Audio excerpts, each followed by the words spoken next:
I don't like soda. And I know that's an unpopular opinion because every time I say it, people look at me like I just announced that I hate birthdays. They get genuinely concerned, like I just revealed a medical condition. What do you mean you don't like soda? I mean exactly what I said. I don't trust a drink that fights back. That's my issue. The second you open soda, it's already angry. You ever notice this? Water don't do that. Juice don't do that. Milk has its own problems, but at least it enters conversation respectfully. But soda, the moment you crack open the can, psh, why are you hissing at me?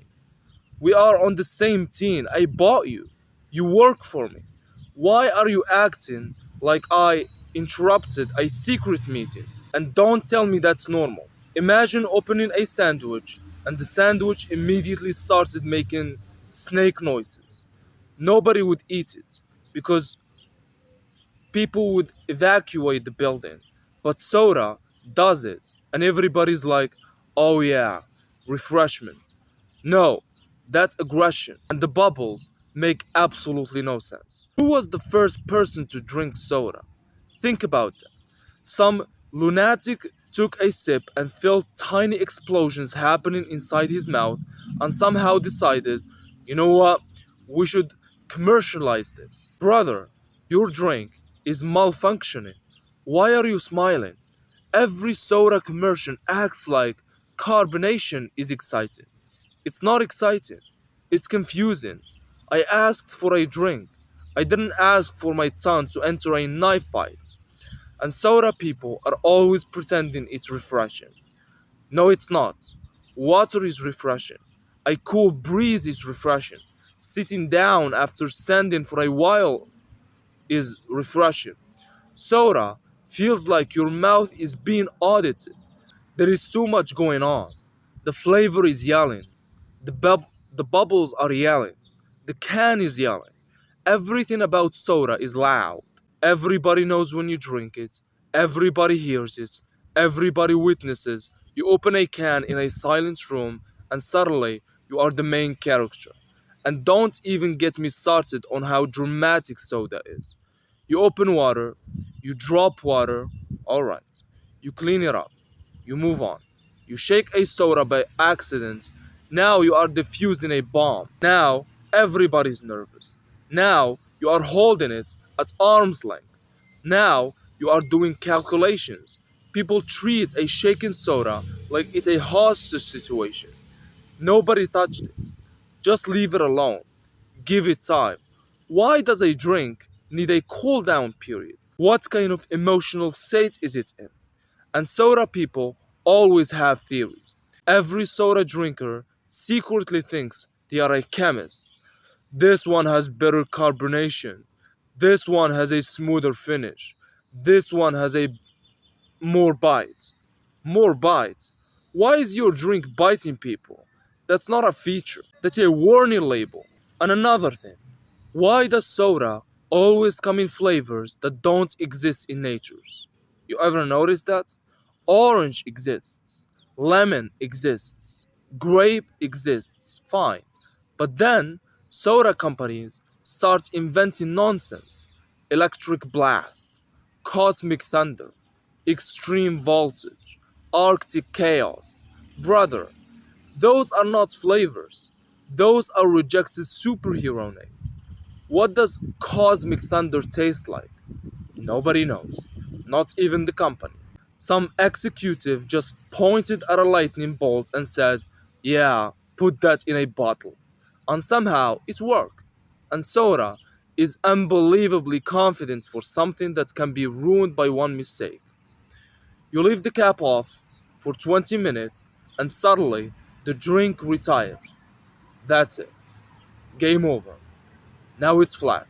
Why is your drink dependent on maintaining internal pressure? Imagine if soup did that.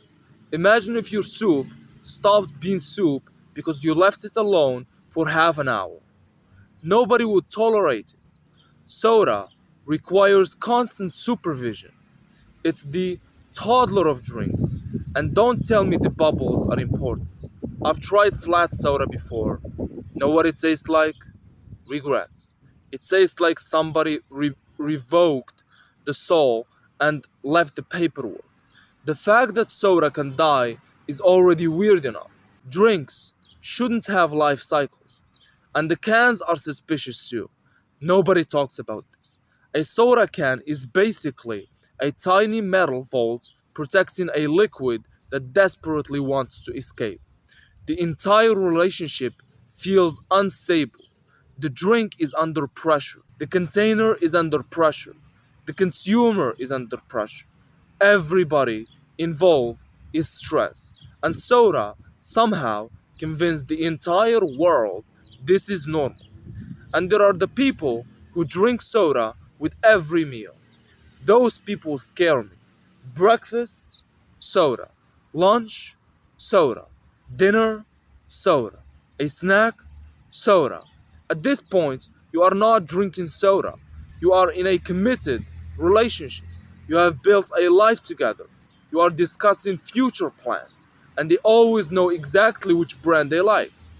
That's the weirdest part. Ask a soda person what kind they drink, and suddenly you are hearing a speech that sounds like sports fandom.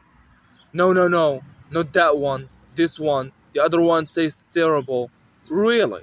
Because from where I'm sitting, both of these drinks look like they were invented by a laboratory that's recently got too much funding.